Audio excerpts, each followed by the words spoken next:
Assalamualaikum warahmatullahi wabarakatuh. Bismillahirrahmanirrahim. Alhamdulillahirabbil alamin. Wassalatu wassalamu ala asyrafil anbiya'i wal mursalin wa ala alihi wa sahbihi ajma'in. Amma ba'd. Soalan daripada saudara kita. Assalamualaikum Ustaz. Saya pernah diajukan soalan berkenaan dengan wudu. Seorang bertanya kepada saya, sekiranya kita tersentuh najis, adakah terbatal wudu atau perlu basuh pada tempat yang terkena najis? Soalan kedua, sekiranya kita kentut, ianya akan batalkan wudu. Tetapi kenapa kentut membatalkan wudu sedangkan kita tidak membasuh tempat keluar kentut tersebut, yakni membasuh dubur? Harap Ustaz dapat memperjelaskan mengenai perkara ini. Jawapannya yang pertama, bagi soalan yang pertama, adakah tersentuh najis membatalkan wudu? Jawapannya tidak membatalkan wudu. Yang membatalkan wudu ialah keluar najis daripada saluran depan, iaitu saluran kencing, ataupun keluar najis daripada dubur. Tersentuh najis ataupun terpijak najis tidak membatalkan wudu. Maka dalam hal ini perlu dibezakan di antara tersentuh najis dengan keluar najis. Tersentuh najis tidak membatalkan wudu. Keluar najis membatalkan wudu. Cuma apabila najis terkena pada badan kita ataupun pakaian kita, wajib kita membasuhnya sebelum kita memasuki solat.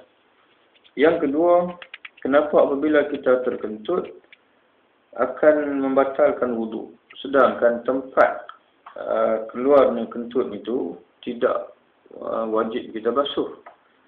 Jawapan bagi soalan ini ialah kita mematuhi sebagaimana yang telah ditetapkan oleh syariat. Dalam hadis Nabi SAW bersabda, la tuqbalu salatu man ahdasa hatta yatawadda. Tidak diterima salat atau sembahyang orang yang berhadas sehinggalah dia mengambil wudu. Apabila ditanya kepada Abu Hurairah radhiyallahu anhu yang menyampaikan hadis ini kepada kita, apa makna hadas? Maka dia menjawab, fusaun aw durat, iaitulah keluar angin daripada punggung. Jadi berdasarkan kepada hadis ini, Rasulullah menyebutkan bahawa apabila seseorang itu berhadas, yakni keluar angin daripada punggungnya, Allah Subhanahu wa taala tidak akan menerima salatnya sehingga dia mengambil wudu. Jadi daripada hadis ini kita dapat faham bahawasanya keluar angin itu menyebabkan terbatalnya wudu kita. Persoalan kenapa terbatal wudu? Ini kembali kepada Allah dan Rasul. Sebagaimana apa yang Allah Subhanahu wa taala arahkan kita, maka begitulah yang kita lakukan sebagai hamba Allah Subhanahu wa taala, walaupun mungkin hari ini kita belum mengetahui hikmah di sebalik arahan tersebut. Adapun tempat keluar angin itu, jika sekiranya yang keluar itu angin sahaja, tidak wajib kita basuh.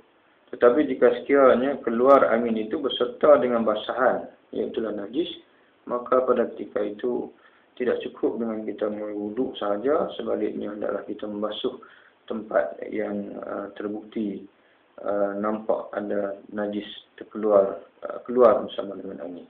Wallahu a'lam bishawab wa sallallahu ala sayyidina Muhammadin wa ala alihi wa sahbihi wasallam.